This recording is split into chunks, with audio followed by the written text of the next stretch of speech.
Hola, buen día. Mi nombre es Andrés Felipe Díaz Carvajal y mi grupo está conformado por Álvaro Fabián Molina Rivera, Daniela Delgado Ramírez y Cristóbal Chavarro Méndez. Esto, Hoy le vamos a hablar sobre el tema de movimiento de las plantas, tropismos y nastías. Movimiento de las plantas. Bueno, el movimiento es parte esencial para la preservación de cualquier especie. Los seres vivos han desarrollado distintas maneras de moverse y aunque en muchas ocasiones no lo notamos, las plantas no son la excepción. Ellas han desarrollado muchas maneras de moverse ante distintas situaciones, aunque en varios casos son algo lentas a diferencia del movimiento de los animales. Los movimientos de las plantas se clasifican en dos, que son los tropismos y las nastías. Tropismo. Bueno, los tropismos son movimientos de curvatura de los órganos vegetales inducidos por estímulos ambientales direccionales tales como son la luz, la gravedad, la temperatura, los gradientes de potencial hídrico, los compuestos químicos o los estímulos mecánicos. La dirección de estos movimientos depende de la dirección del estímulo. La respuesta es positiva o negativa según el órgano se aproxime o se aleje del estímulo y, en general, se debe a un crecimiento diferencial irreversible entre partes opuestas de un órgano, pero excepcionalmente puede ser provocada por cambios de turgencia reversibles. El fototropismo y el gravitropismo han sido los casos más estudiados. La investigación sobre el fototropismo, iniciada por Darwin en 1881, dio lugar al descubrimiento de las auxinas. Durante mucho tiempo, los avances en el campo de los tropismos han sido lentos, ya que pues la mayoría de los trabajos se basan en la observación de la respuesta final. Pero recientemente la obtención de mutantes con alteraciones en uno u otro movimiento han permitido profundizar en el conocimiento de estos, que no obstante continúan siendo objeto de intensa investigación. Gravitropismo. El gravitropismo es un movimiento de curvatura de un órgano vegetal respecto a la dirección de una aceleración gravitacional. Esto puede ser negativo o positivo. Con las dos siguientes imágenes vamos a entender mejor lo que acabo de decir. Este es un experimento el cual se hace para que la planta tenga una respuesta gravitrópica. Podemos ver que ella ha sido sembrada en la imagen A de forma horizontal. En la imagen B podemos ver que el brote muestra un ortogravitropismo negativo, es decir, contrario a la dirección de la gravedad. En la raíz podemos ver un ortogravitropismo positivo, es decir, que crece en dirección de la gravedad. Sensores gravitatorios. Estos sensores gravitacionales los poseen las plantas. Esos sensores son conocidos como estatolitos. Ellos tienen un estímulo a la gravedad, los cuales podemos ver en la imagen que ellos tienden hacia abajo. Su estímulo es hacia la parte de abajo, es decir, en la dirección de la gravedad. Las células que contienen estos estatolitos son conocidas como estatocitos.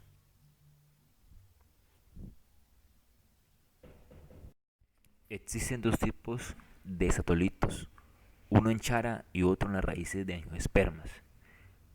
Los estatolitos del rizoide de chara foetida son vesículas con cristales de sulfato de bario. Estas son células cilíndricas con crecimiento apical y ortogravitropismo positivo.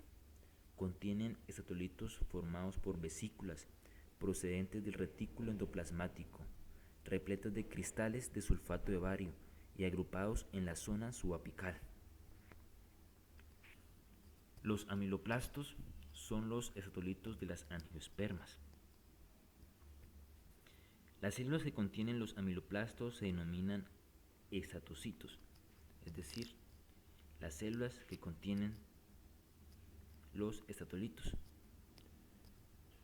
Como lo mencioné, los amiloplastos son los mismos estatolitos en las angiospermas. Podemos ver que se encuentran agrupadas en la zona graviperceptora, es decir, la columna de la caliptra radicular. En la imagen podemos ver el siguiente experimento, donde el experimento A se observa que se encuentra la raíz de forma vertical. Ese es el extremo de la raíz, se encuentra de forma totalmente vertical. Los estatolitos se empiezan a dirigir hacia la parte de abajo, es decir, en dirección de la gravedad. Por eso ella inicia su crecimiento hacia la parte inferior. En el B podemos ver que se encuentra de forma horizontal. Los estatolitos podemos ver que empiezan a caer hacia el costado inferior, donde lo muestra la flecha. Hacia ahí empiezan a caer los estatolitos. Y en el experimento C se empieza a controlar el tiempo en cada uno de lo que podemos observar en la imagen. Se empieza a tomar el tiempo variado, no se toma con intervalos iguales. Pero ¿qué podemos ver en estos intervalos? Que los estatolitos cada vez empiezan a agrupar en la parte inferior, en el costado inferior. Y esto inicia a ocasionar una curvatura en esta raíz. Y esa curvatura se va a generar de tal manera hasta que los estatolitos hayan hecho que la extremidad de la raíz tenga la misma dirección de la gravedad. La curvatura gravitrópica se relaciona con asimetría del calcio y del ácido indolacétrico. Muchos experimentos indican que el calcio es necesario para que se produzca la curvatura gravitrópica. Esta ocurre en las raíces. La adición de calcio a la mitad ocasiona una curvatura. Es decir, en la zona rica de calcio se va a producir la curvatura de la raíz. Y esta va a hacer que el lado extremo de la raíz empiece a tender hacia la dirección de la gravedad. Para entenderlo mejor, vamos a ver la imagen. Esta imagen es un experimento que se ha realizado con raíces de maíz. Se le ha aplicado calcio y se le ha aplicado EGTA, que es quelante del calcio. El cubito que logramos observar en los experimentos es un bloque de agar, como podemos ver el nombre en la imagen. En el experimento A, el EGTA evita la curvatura gravitrópica, es decir, que este evita la acumulación de calcio para que se produzca la curvatura. En el experimento B se adiciona calcio y esto restablece la capacidad de respuesta a la gravedad y esto hace que la raíz empiece a tender en sentido de la gravedad. En el experimento C, la aplicación unilateral de calcio provoca la curvatura hacia el lado rico en calcio. Como lo dije anteriormente, la curvatura va a tender hacia el lado rico en calcio, ya que estos se agrupan en un lugar y eso actúa como mensaje para que se genere la curvatura en la raíz. En el experimento D, la aplicación unilateral de EGTA, es decir, quelante de calcio, provoca la curvatura hacia el lado opuesto. Es decir, que el quelante de calcio cumple una función en contra del calcio. Por eso es que las raíces toman ese estímulo y dependiendo de ese estímulo toman su dirección. El EGTA le ha dado un estímulo negativo, un estímulo contrario al del calcio. Por eso ella ha tomado una dirección errónea. Entonces esto pasa con esta parte de la planta. Eso pasa con estos sensores gravitacionales. Los movimientos rítmicos. Las plantas nictinásticas, ellas tienen sus hojas o folios abiertos de día y cerrados de noche. Ellas mantienen esta alternancia de posiciones cuando son colocadas en condiciones de oscuridad constante. Entonces continúan abriéndolas y cerrándolas con una periodicidad aproximada de 24 horas.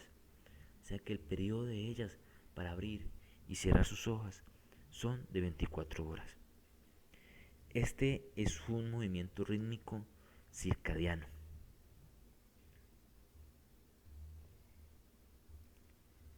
El periodo y la fase del ritmo.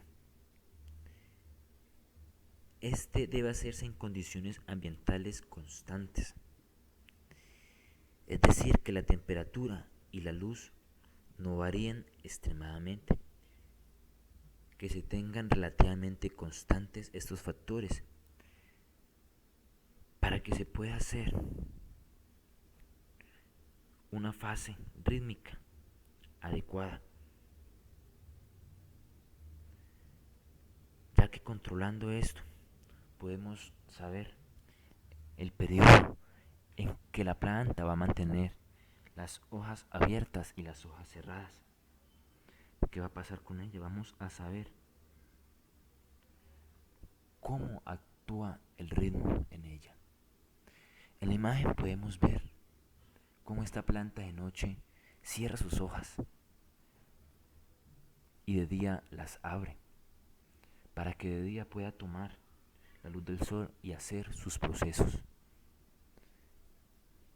Y de noche las cierra, ya que no necesita abrirlas, ya que no hay luz para realizar su proceso de fotosíntesis. Esto pasa en esos movimientos rítmicos de la planta.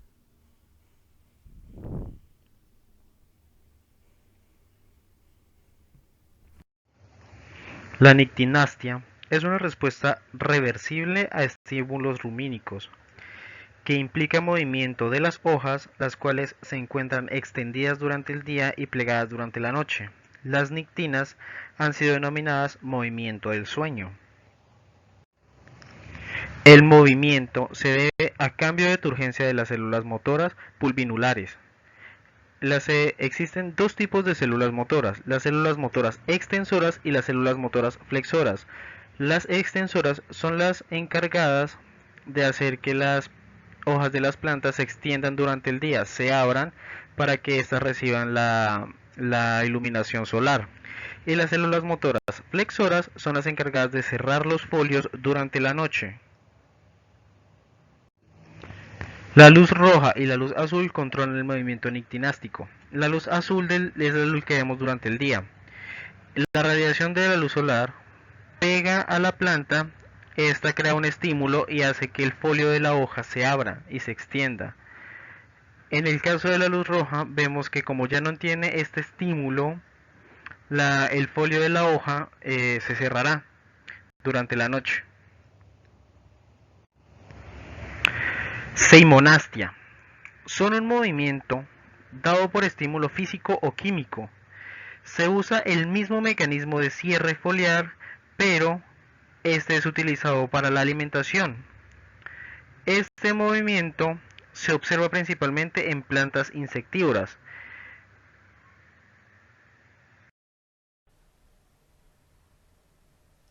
Fototropismo.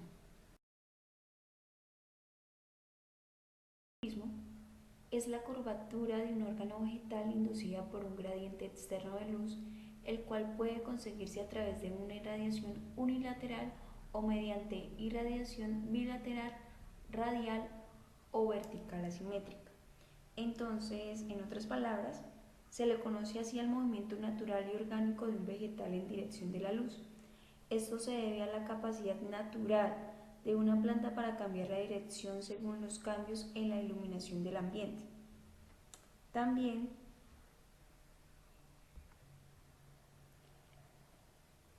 el fototropismo se manifiesta en plántulas, brotes y órganos reproductores, incluidos los esporófitos de musgos y los esporangióforos de hongos.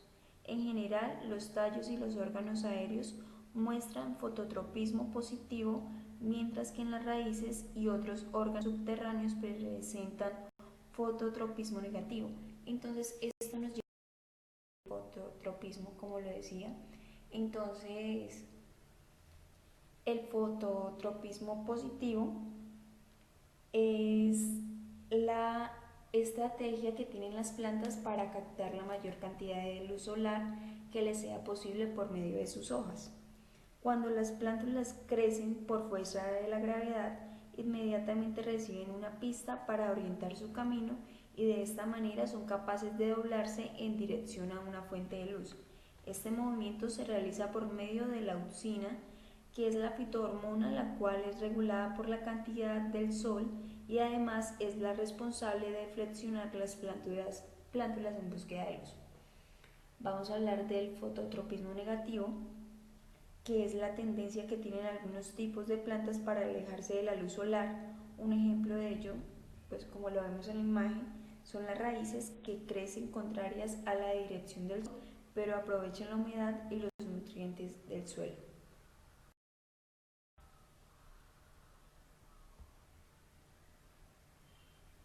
Las plantas perciben la dirección de la radiación estableciendo un gradiente interno de luz. Este gradiente interno de luz puede conseguirse por dos mecanismos.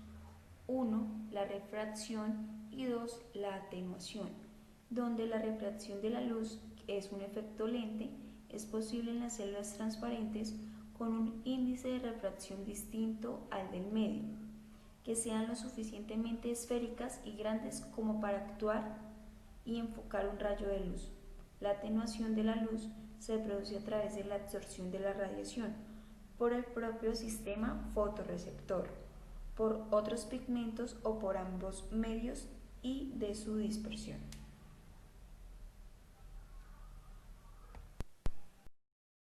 Entonces vamos a hablar de los mecanismos del fototropismo, donde vemos que el fototropismo ha sido expuesto a distintos experimentos desde que se descubrieron la correlación de las plantas y la luz natural, el cual dio como resultado el descubrimiento de las auxinas, el cual es un mecanismo responsable de la respuesta al fototropismo en las plantas, las cual tiende a concentrarse en la región del tallo y las hojas. Cuando una planta carece de esta puede notarse, ya que el doblamiento hacia la fuente de luz es escaso o nulo. Entonces también es importante mencionar que las plantas disponen de fotorreceptores, que son moléculas que perciben la luz. En los fotorreceptores hay un pigmento denominado cromóforo que absorbe la luz y genera cambios en proteínas. respondiendo ante el estímulo lumínico. El fototropismo supone una respuesta direccional, ya sea hacia la fuente de luz o en dirección opuesta, como lo vimos anteriormente, pues con el caso de la raíz.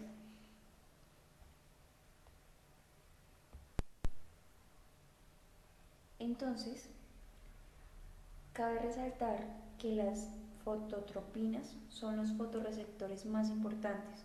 Cuentan con una proteína unida al cromóforo que al absorber la luz puede actuar sobre la actividad de otras proteínas.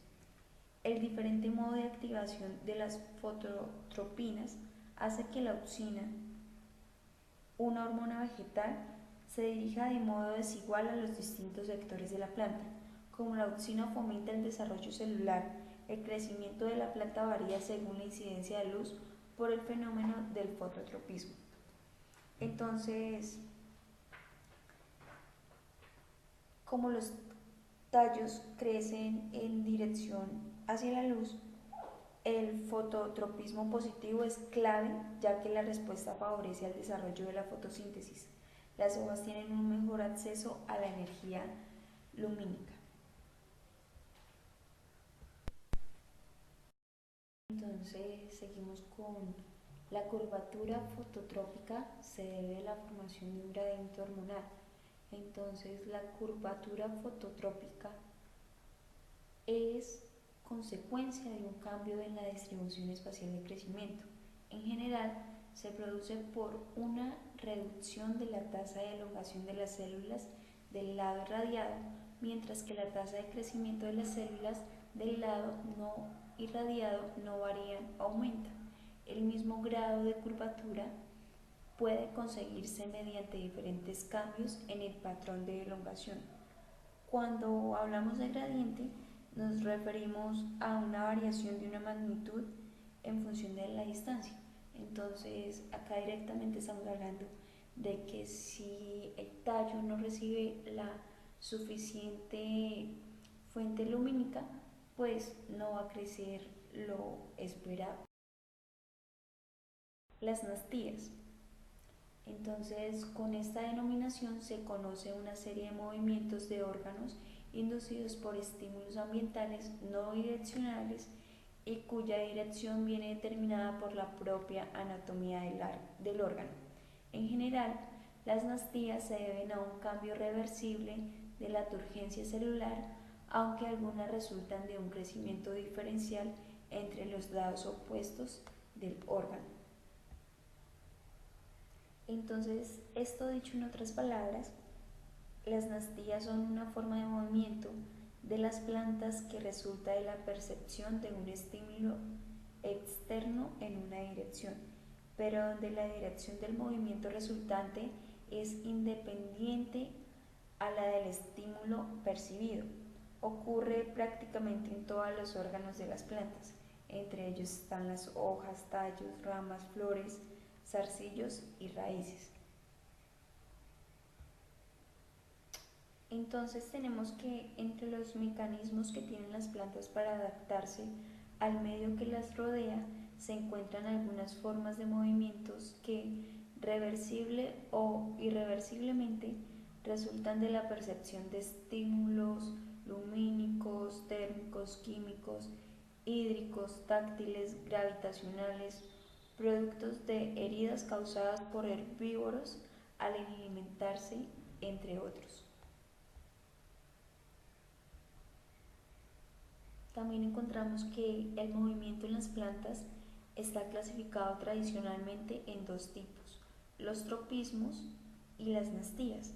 Los tropismos, a diferencia de las nastías, se definen funcionalmente como movimiento o respuestas de crecimiento de órganos vegetales frente a estímulos físicos y están relacionados directamente con la dirección en la que estos lo perciben. Tanto las nastías como tropismos pueden ser el resultado de movimientos por crecimiento o por cambios de turgencia en las células del órgano que se mueve, por lo que algunos movimientos podrían considerarse reversibles y otros irreversibles, según se presente el caso. vamos a hablar de los tipos de dinastías. Entonces, una planta puede recibir gran diversidad de estímulos para los cuales puede desencadenar gran variedad de respuestas. La clasificación de los distintos movimientos gnásticos se ha hecho principalmente en base a la naturaleza de los estímulos. Sin embargo, la descripción científica de los mecanismos de respuesta presentan muchas ambigüedades. Entre los tipos de dinastías más conocidas se encuentran las nictinastia, cuando las hojas de alguna especie de plantas leguminosas se expanden completamente durante el día y se pliegan o cierran durante la noche. Termonastia, movimientos que resultan de estímulos por contacto físico directo en ciertos órganos de algunas especies. Termonastia, movimientos reversibles dependientes de fluctuaciones térmicas. Fotonastia, se considera un tipo especial de fototropismo. Las hojas de algunas especies en condiciones de alta intensidad lumínica pueden disponerse paralelamente a la incidencia de luz. Epinastía e hiponastía son movimientos foliares que poseen algunas especies frente a condiciones de extrema humedad en las raíces o altas concentraciones de sal en el suelo. La epinastía tiene que ver con el crecimiento exagerado de la región adaxial, mientras que la hiponastía se refiere al crecimiento de la región abaxial de la lámina foliar. Hidronastía, movimiento de ciertos órganos vegetales que dependen de estímulos. Quimionastía, respuesta del movimiento relacionado con los gradientes de concentración de algunas sustancias químicas. Algunos autores hacen referencia más bien a movimientos internos y vías de señalización. Gravinastías, movimiento temporal reversible de algunas plantas en respuestas a los estímulos gravitacionales.